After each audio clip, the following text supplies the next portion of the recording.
നമസ്കാരം, കൊട്ടാരക്കര മീഡിയയിലേക്ക് സ്വാഗതം. കൊല്ലത്ത് കുഞ്ഞിനെ കൊലപ്പെടുത്തി അമ്മയും അച്ഛനും ജീവനൊടുക്കി. കൊല്ലം താന്നി BSNL ഓഫീസിന് സമീപത്തായാണ് സംഭവം. 38-കാരനായ അജീഷ്, ഭാര്യ 36-കാരിയായ സുലു, ഇവരുടെ 2 വയസ്സുള്ള ആൺകുട്ടി ആദി എന്നിവരാണ് മരിച്ചത്. കുഞ്ഞിനെ കൊലപ്പെടുത്തിയ ശേഷം ഇരുവരും തൂങ്ങി മരിക്കുകയായിരുന്നുവെന്ന് പോലീസ് വ്യക്തമാക്കി.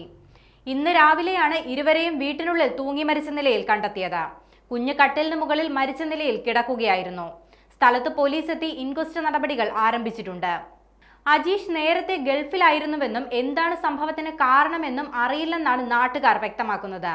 നടക്കുന്ന കൊലപാതകത്തിന്റെയും ആത്മഹത്യയുടെയും ഞെട്ടലിലാണിപ്പോൾ നാട്ടുകാർ. എല്ലാവരുമായി വളരെ സ്നേഹത്തിൽ നല്ല രീതിയിൽ ജീവിച്ച സാധാരണ കുടുംബമായിരുന്നു ഇവരുടേതെന്ന് അയൽക്കാർ വ്യക്തമാക്കുന്നുണ്ട്. ചെറിയ സാമ്പത്തിക പ്രശ്നങ്ങൾ ഉണ്ടെന്നാണ് സംശയിക്കുന്നതെങ്കിലും ഇത്തരത്തിൽ ജീവനൊടുക്കുന്നതിലേക്ക് പോകാനുണ്ടായ കാരണം എന്താണെന്ന് അറിയില്ലെന്നും അയൽക്കാർ പറയുന്നു. അജീഷിന്റെ അച്ഛനും അമ്മയും വീട്ടിലുണ്ടായിരുന്നു. രാവിലെ അജീഷും ഭാര്യയും മുറിയിൽ നിന്ന് പുറത്തു വരാതായതോടെ മാതാപിതാക്കൾ അയൽക്കാരെ ഉൾപ്പെടെ അറിയിക്കുകയായിരുന്നു. തുടർന്നാണ് മരിച്ച നിലയിൽ കണ്ടെത്തിയത്. അജീഷിന് അടുത്ത കാലത്തായി അർബുദം സ്ഥിരീകരിച്ചിരുന്നുവെന്നും സാമ്പത്തിക ബുദ്ധിമുട്ടുകൾ ഉണ്ടായിരുന്നുവെന്നും ഇതേ തുടർന്നുള്ള മാനസിക പ്രയാസങ്ങളായിരിക്കാം ജീവനൊടുക്കുന്നതിലേക്ക് നയിച്ചതെന്നുമാണ് പോലീസ് കരുതുന്നത്. സംഭവത്തിൽ കേസെടുത്ത് അന്വേഷണം നടത്തുമെന്നും പോലീസ് വ്യക്തമാക്കി.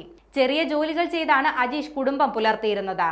മരണത്തിന്റെ യഥാർത്ഥ കാരണം തുടർന്നുള്ള അന്വേഷണത്തിൽ മാത്രമേ വ്യക്തമാവുകയുള്ളൂ എന്നാണ് പോലീസ് പറയുന്നത്.